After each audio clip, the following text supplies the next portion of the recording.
name is Nisah, and with me are my teammates Hadi and Faqehah, and we'll be presenting about written communication. So this presentation will include the introduction to communication and written communication, the elements, the advantages and disadvantages of written communication, and lastly, the conclusion. So we'll start off with what communication is. It is one of the most important life skills one can acquire, as it is what enables us to pass information to other people and also to understand what is being said to us. So as far as communication goes, it can be done through various ways: verbal communication, non-verbal, visual communication, and written communication, which we will elaborate today. So what is written communication? It is the process of conveying a message, any information, procedures, etc. that makes use of the written word. It is generally used when the person that you're communicating with are at a distant location, and it also can act as a record, which helps because people can refer back to it at a later time. So I'll pass the presentation to Hadi. Thank you, Nisah. So there are three types of written communication. Firstly is formal, informal, and it can be both. So basically formal is used mainly in workplace, just by sending letters to management or proposal, usually in emails, essays, and reports. As for informal, usually is casually used, mainly used in instant messaging apps such as WhatsApp, Telegram, etc. Both used especially when there's no restrictions. Sometimes you can just send a document through via email or WhatsApp, it's your choice. So the next one. Alright, so I'll be talking about elements of written communications. So there are basically 5 elements. So the first one is clarity. So it's important to send a very clear and easy to read message to people, because obviously we don't want any errors in while we're reading the intentions of the letter. So it's very also important to use simple language. The second one is conciseness. Short yet understandable communication for the reader to understand. Thirdly, accuracy. It's important because it has to be precise what you wanted to say in the first place, especially when you are relaying the message from someone. So the fourth one, purpose. Clear reason why or the exact reason why you are sending the message. So I've got a few examples here for it to be compared. So the first example is a good example. I think it's a good example of a purpose communication. Basically, you have the subject of what you want to ask. Let's say you are inquiring of something, product, especially example product 1, 2, 3. Whereas the opposite, you just basically say it's product 1, 2, 3. So it could be anything. You could be asking for anything other than what you are wanting to ask. So basically, this one is a good example and the other one is not. So the fifth element is to use an appropriate method of addressing the reader, especially you are new to someone. So it also determines your first impression to the reader, whether or not you are a good sender or not. So I have also a few examples for us to compare. Basically, when you are sending a business proposal, you may not want to send as such because it's way too informal and it's way too short for you to send a proposal. So a good example is how you address yourself.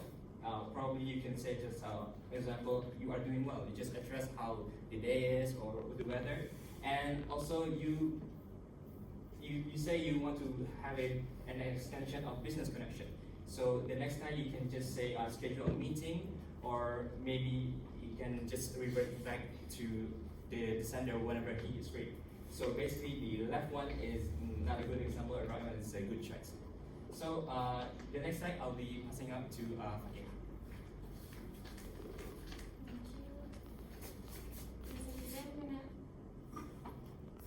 Explain about the advantages and disadvantages of written communication.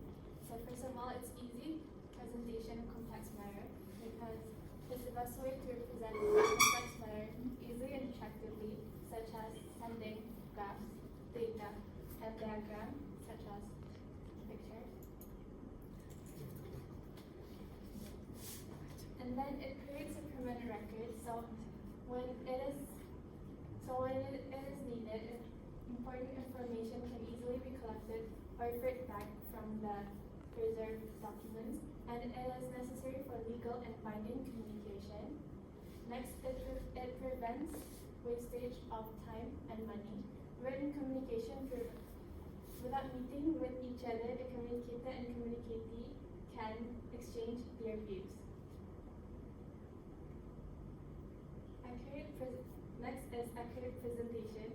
Through the documents of written communication, top executive can present the information more accurately and clearly, and it is a legal document everybody takes much care, does draft it. It is also suitable for long distance communication as it is easily distributed and it is used as reference and loss distortion possibility. It's easy to verify, preserve, and it is an effective way of communication. Next is the disadvantages of written communication. First of all, it's costly because it costs huge in terms of stationery, manpower employed in writing, typing, and delivering letters. For a huge mass of people, a lot more materials is required, and it is time consuming because the feedback is not immediate, and also writing, typing letters, and sending to appropriate destination takes time.